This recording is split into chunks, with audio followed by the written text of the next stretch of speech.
नमस्ते। मेरा नाम भाऊ तोरसेकर। आप देख रहे हैं प्रतिवाद। दोस्तों, प्रतिवाद ये मेरा अलग से शुरू किया हुआ हिंदी यूट्यूब चैनल है। मैं बेसिकली प्रतिपक्ष नाम से मराठी यूट्यूब चैनल चलाता हूँ।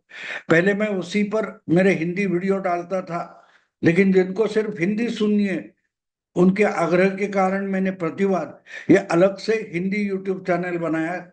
तो जिनको मेरा भाऊ तोरसेकर का हिंदी विवेचन सुनना है पॉलिटिकल, उनको यूट्यूब प्रतिवाद को सब्सक्राइब करना पड़ेगा।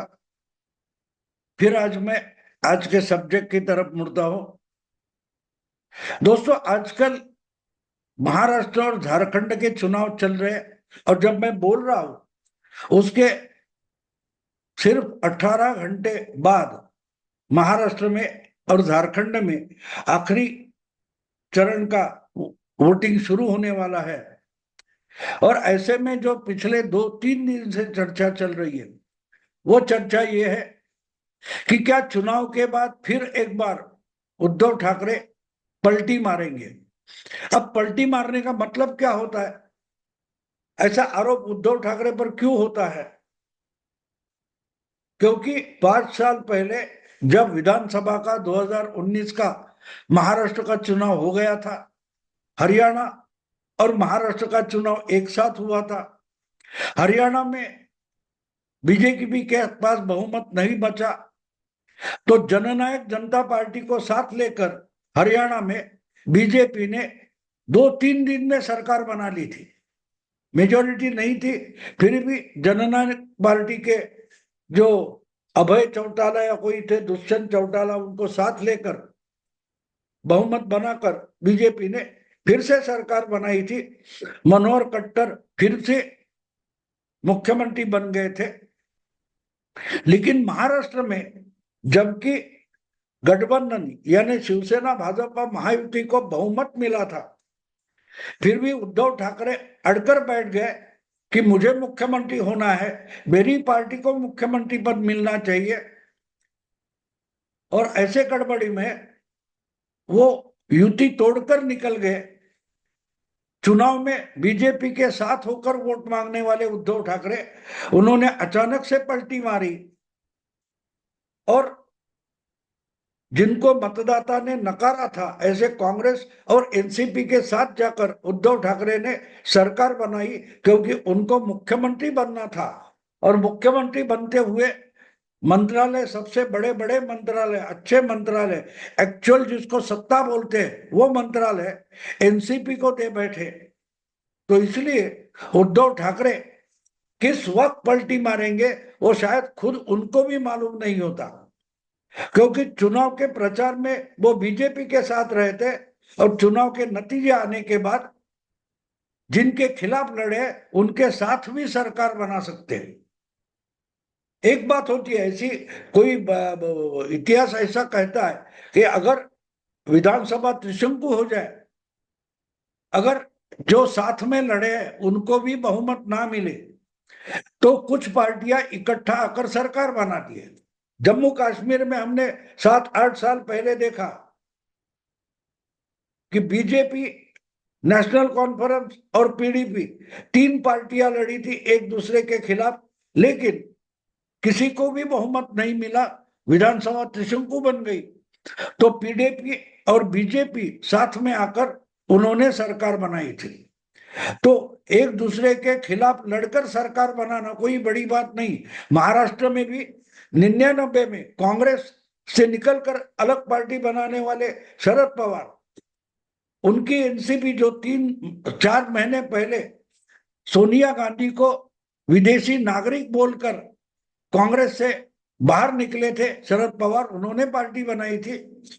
लेकिन चुनाव के बाद उसी कांग्रेस के साथ हाथ मिलाकर अगले 15 साल शरद पवार सरकार बनाते रहे। यानी एक दूसरे के खिलाफ लड़कर भी आगे इकट्ठा होना कोई बड़ी बात नहीं थी। लेकिन उसकी जो क्या बोलते हैं उसको, परिस्थितियां थी, माहौल था। अगर माहौल त्रिशंकु बनता है तो उसमें अल्टरनेटिव निकालना पड़ता है, और उस वक्त एक दूसरे के खिलाफ लड़े हुए दल एक साथ होकर सरकार बनाते हैं तो उसको गलती नहीं मानी जाती। लेकिन उद्धव ठाकरे ने पलटी मारी, इसका कारण ये था वो जिस गठबंधन में थे उस गठबंधन को जनता ने बहुमत दिया था और सरकार बनाने के लिए अपना रुझान दिया था, लेकिन खुद को मुख्यमंत्री बनना था, इसलिए उद्धव ठाकरे ने बीजेपी के साथ नहीं मतदाता के साथ गद्दारी की थी, पलटी मारी थी। तो इसके बाद उद्धव ठाकरे को कोई पलटूराम नहीं बोल रहा है, क्योंकि पलटूराम अलग होता है। कुछ दिन तो जिनके साथ रहे, चुनाव के नतीजे आने के बाद भी उनके साथ रहता है। नीतीश कुमार को पलटूराम कहा जाता है, लेकिन क्यों? वो नतीजे आने के बाद दूसरे दिन कुछ घंटों में पलटी नहीं मारते। हाँ, कुछ महीने जाते, 1-2 साल निकल जाते और फिर दूसरों के साथ निकल जाते। लेकिन उद्धव ठाकरे की बात इतनी अजीब है कि चुनाव नतीजे आने तक शांत बैठते और नतीजे हाथ में मिलते ही दोस्तों को दगा देते और दुश्मनों से हाथ मिलाते हैं। और इसलिए उद्धव ठाकरे को पलटूराम नहीं बोला जा सकता, मैं उनको यू टर्न बोलता हूं। उद्धव ठाकरे कभी यू टर्न मारेंगे इसका किसी को भी पता नहीं होता, शायद उनको भी पता नहीं होता कि मैं कभी पलटी मारूंगा, कभी यू टर्न ले लूंगा। और इसीलिए आज अगर 5 साल बाद चुनाव हो रहे, मतदान हुआ नहीं है, इससे पहले ही 4-5 दिन से यह चर्चा शुरू हो गई है कि क्या उद्धव ठाकरे फिर से बीजेपी के साथ चले जाएंगे। तो ऐसा क्यों होता है? उसका एक कारण उनकी ही लाडली बहना सुप्रिया सुले ने बताया। 4-5 नहीं, शायद 7 साल पहले, 8 साल पहले की बात है।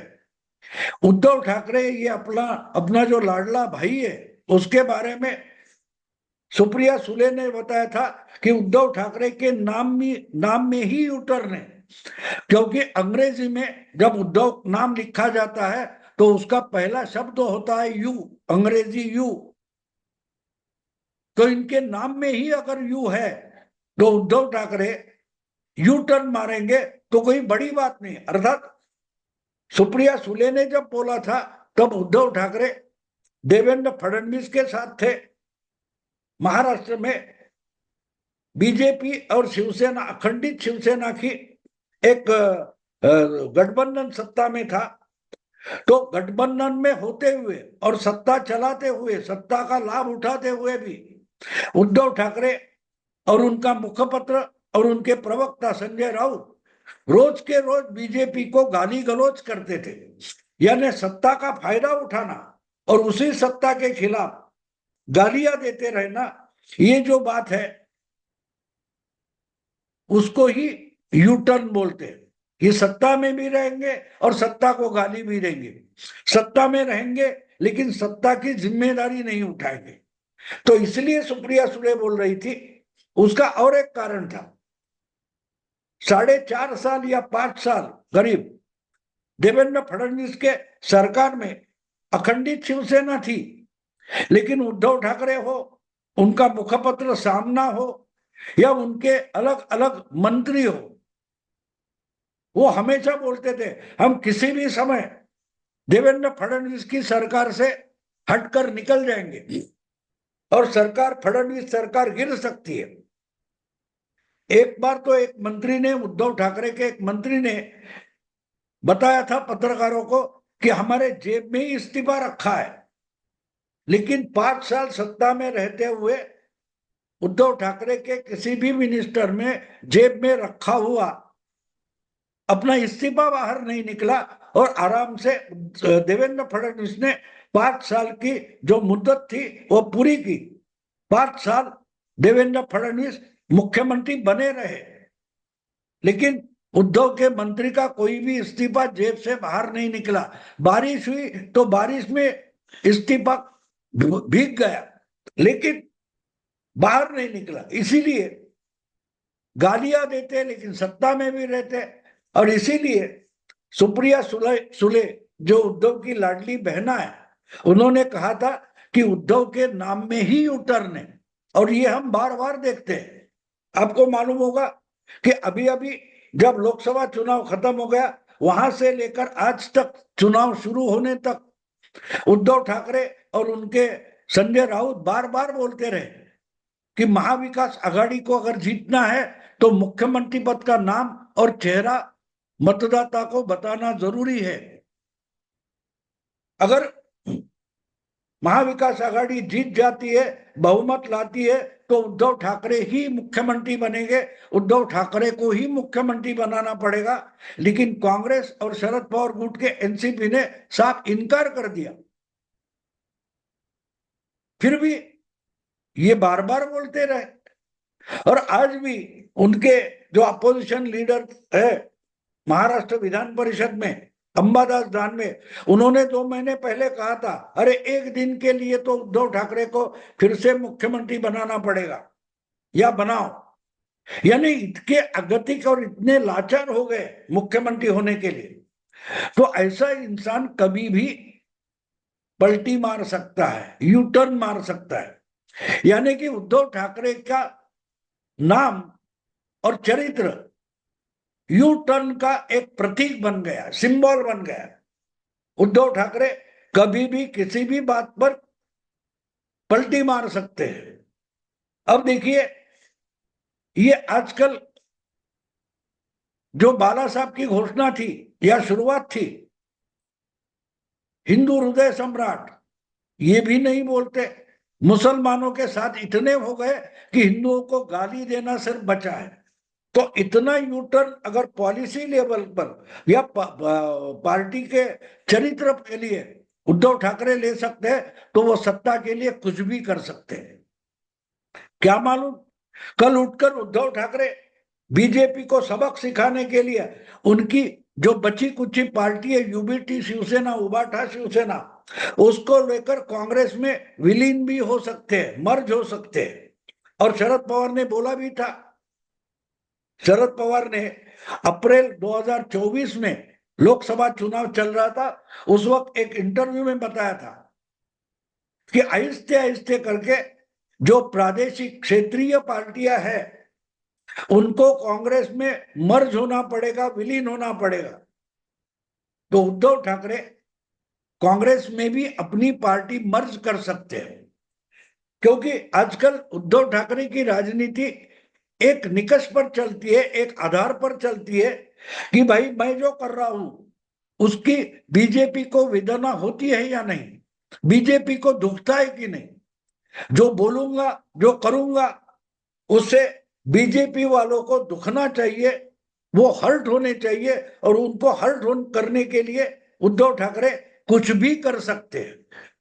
तो अगर बाला साहब ठाकरे की हिंदुत्ववादी पार्टी, हिंदू आधार पर, हिंदू हित के आधार पर खड़ी हुई पार्टी, अगर हिंदुओं के खिलाफ चलने वाली कांग्रेस पार्टी में अगर उबाठा शिवसेना मर्ज हो जाती है, तो सबसे ज्यादा बड़ा दुख हिंदुत्ववादी आरएसएस को हो सकता है, बीजेपी को हो सकता है। तो उद्धव ठाकरे बीजेपी को दुख होना चाहिए, इसलिए भी अपनी पार्टी कांग्रेस में मर्ज कर सकते हैं।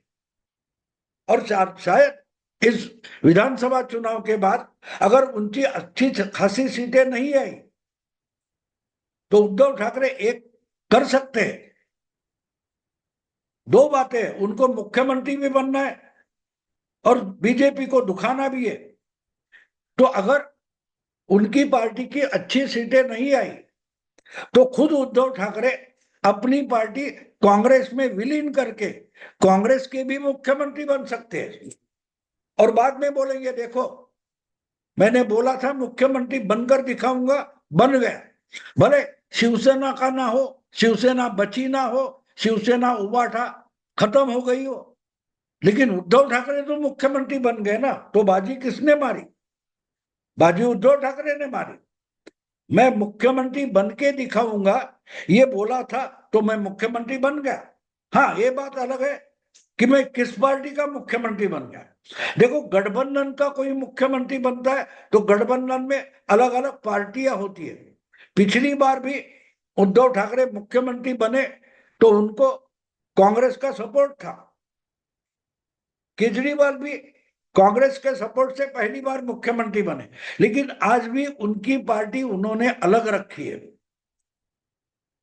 उद्धव ठाकरे की बात अजीब है, वो किसी भी चीज के लिए यू टर्न ले सकते हैं। तो आज अगर उद्धव ठाकरे को कुछ भी करके मुख्यमंत्री बनना है तो उनके लिए एक ही अल्टरनेटिव बचा है कि चुनाव के बाद अपनी पार्टी कांग्रेस के साथ मर्ज करके वो कांग्रेस के मुख्यमंत्री बन जाए। हाँ, एक बात है और कि कांग्रेस के पास आज भी पैन महाराष्ट्र, पूरी महाराष्ट्र का नेता माना जाए ऐसा कोई नेता है नहीं। तो उद्धव ठाकरे कांग्रेस में जाकर भी मुख्यमंत्री बन सकते हैं और इसलिए अपनी पार्टी ही मर्ज करना कांग्रेस से, ये एक यू टर्न हो सकता है। जो पार्टी बाला साहब ठाकरे ने मुंबई में कांग्रेस के खिलाफ खड़ी कर दी थी, कांग्रेस को हराने के लिए जो पार्टी बाला साहब ने खड़ी कर दी थी, अगर उनके ही लाडले बेटे ने उनकी विरासत डुबोकर वही पार्टी बाला साहब ठाकरे की अगर कांग्रेस में मर्ज कर दी तो उसको भी यू टर्न मोड़ना पड़ेगा, यू टर्न मोड़ना पड़ेगा। क्योंकि जो पार्टी कांग्रेस के खिलाफ खड़ी हो गई, बनाई गई, अगर वही कांग्रेस में मर्ज होती है तो कांग्रेस के मुख्यमंत्री उद्धव ठाकरे बन सकते हैं। क्योंकि कांग्रेस को भी नेता की गरज है और उद्धव ठाकरे को पार्टी और संगठन की जरूरत है। दोनों एक दूसरे के लिए उपयुक्त है और इसलिए मैं मानता हूं कि शायद चुनाव के नतीजे आने के बाद अपनी पार्टी का वजूद अगर बचा नहीं पाए तो कम से कम मुख्यमंत्री तो बन सकते हैं। इसलिए ये स्वार्थ देखकर उद्धव ठाकरे अगर अपनी पार्टी लेकर कांग्रेस में मर्ज गए हो गए तो मुझे आश्चर्य नहीं होगा, क्योंकि यही तो उद्धव ठाकरे की पहचान बन गई है, पहचान बन गई। वो अपने मतलब के लिए अपनी पार्टी, अपने साथी, अपने निष्ठावान, अपने मतदाता सबके साथ दगा कर सकते, सबके साथ दगा कर सकते। तो अगर उनको इतना ही मुख्यमंत्री पद प्यारा है और किसी भी तरीके से, किसी भी प्रयास से अगर वो मुख्यमंत्री पद हासिल करना है तो उद्धव ठाकरे उबाठा पार्टी लेकर कांग्रेस में मर्ज हो सकते हैं। ऐसे देखिए तो वो कांग्रेस की ही भाषा बोल रहे, तो वो उनके लिए बहुत आसान है क्योंकि उनके नाम में ही यू टर्न समाया हुआ है। उद्धव का स्पेलिंग अंग्रेजी में यू से शुरू होता है, तो यू टर्न उद्धव ठाकरे के नाम में और स्वभाव में समाया हुआ है। देखते अगले हफ्ते में क्या होता है, शायद अगले हफ्ते में हो या 2 हफ्ते 3 हफ्ते में हो। अगर उद्धव ठाकरे मुख्यमंत्री बनना चाहते हैं तो यू टर्न लेना उनके लिए जरूर है और उनके लिए सबसे आसान भी है। दोस्तों, अगर ये वीडियो आपको पसंद आए तो लाइक कीजिए, शेयर कीजिए और प्रतिवाद को सब्सक्राइब कीजिए। नमस्कार।